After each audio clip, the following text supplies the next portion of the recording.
अपने नाना के सामने घर मिल चुका है, फिर यूं ज़बा होने की क्या जरूरत है। भूखे प्यासे, ये गर्मी के रोजे आते हैं, 12 घंटे प्यास में आदमी तड़प के रह जाता है। तुम्हें खबर है मेरे नबी की औलाद 72 घंटे प्यासे, प्यास की शिद्दत, पानी का कतरा नहीं। और आगे इंसान की शक्ल में दरिंदे खड़े हुए हैं।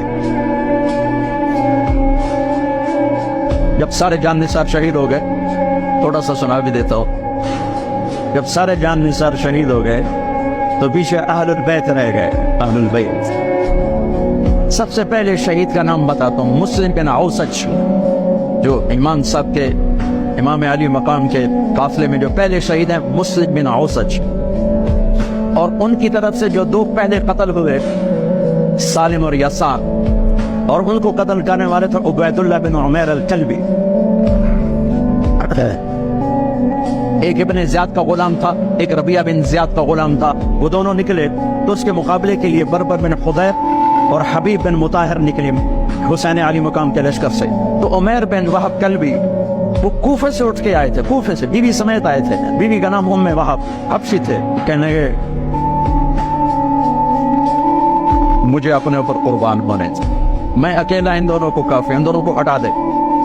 और नंगे बदन थे, नंगे बदन, जिस्म पे कुछ नहीं। कहा मैं तो मर रहे हूँ, मैं क्यों जिरा पामा, जो मैं जीवन है, मैं तो मरना है, नंगे बदन से। उनकी बीवी ने कहा इनको जाने दे, हम दोनों ने आप पर कुर्बान होने की नीयत की होगी। हमने कहा अच्छा, अल्लाह तुझे जज़ा खैर दे, जाओ। तो उस अकेले ने दोनों कम वक्तों को जहन्नम में पहुंचा दिए, सालिम और यसार।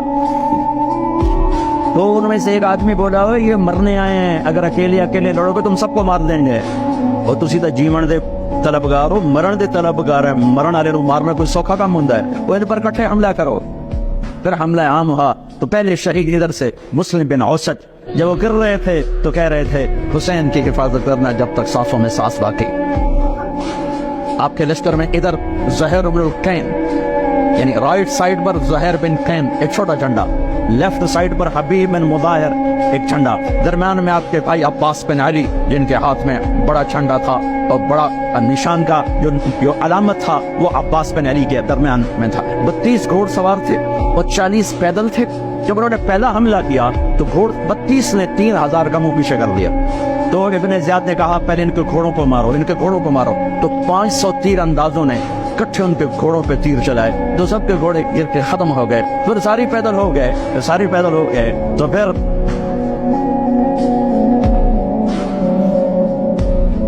मैं अटक जाता हूं, इसलिए फिर मैं आखिर में फिर मैं ज़ुहैर की शहादत सुना दूं। ज़ुहैर बिन कैन,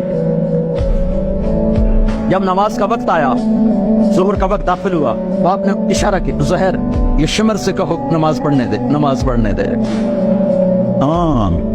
अगर 1439 साल में नमाज की माफी होती तो अहले करबला को होती, लेकिन हुसैन ने सजदे में सर रख के बतलाया कि नमाज नहीं छूट सकती, सर कट सकते हैं। तो उन्होंने आगे होकर कहा कि भाई नमाज के लिए जंग रोको। तो कूफी लश्कर का एक सरदार था हुसैन इब्न नुमैर, उसने कहा तुम्हारी तो नमाज कबूल ही नहीं होती। तो उन्होंने कहा लानत तुझ पर, तेरी नस्लों पर, जिस घर की तो फैल नमाज मिली उन्हीं की नहीं होती और तुम्हारी होती है। तो वापस आकर कहने लगा कि वो नमाज की इजाजत नहीं दे रहे। फरमाया नमाज तो नहीं छूटेगी ना, ये फैसलाबाद वालों को नहीं, 7 बर्रे आजम के ईमान वालों को पैगाम है कि ज़ेर खंजर भी ये पैगाम सुनाया हमने, नमाज नहीं छूट सकती, नमाज नहीं छूट सकती। अल्लाह की कसम कोई मसला नहीं था अगर ये छोड़ देते। जंग से पहले आंख लग गई, आंख खुली तो हंस पड़े। बहन ने पूछा एक केड़ा हंसे दा वेला है, मौत सिर पे खलोती है। फरमाया बहन अभी अल्लाह के नबी को ख्वाब में देखा है, कह रहे हैं बेटा मैं लेने के लिए आ चुका हूँ, मौजूद लेने के लिए आ चुका हूँ। छोड़ देते तो फिर गुलिस्तान कॉलोनी वालों को भी गुंजाइश मिल जाती, छठी जा सकती है। 6 बर्रे आजम के इंसानों को पैगाम दिया कि टुकड़े टुकड़े हो जाओ, नमाज नहीं छूट सकती। फरमाया आधे नमाज पढ़ो, आधे जंग करो, सलात खौफ। आधों ने नमाज पढ़ी, आधों ने जंग की। 15-20 तो पहले शहीद हो चुके थे। फिर आधों जिन्होंने नमाज पढ़ी थी उन्होंने जंग की और दूसरों ने जाके नमाज अदा की। असल से पहले सब जब ज़ुहैर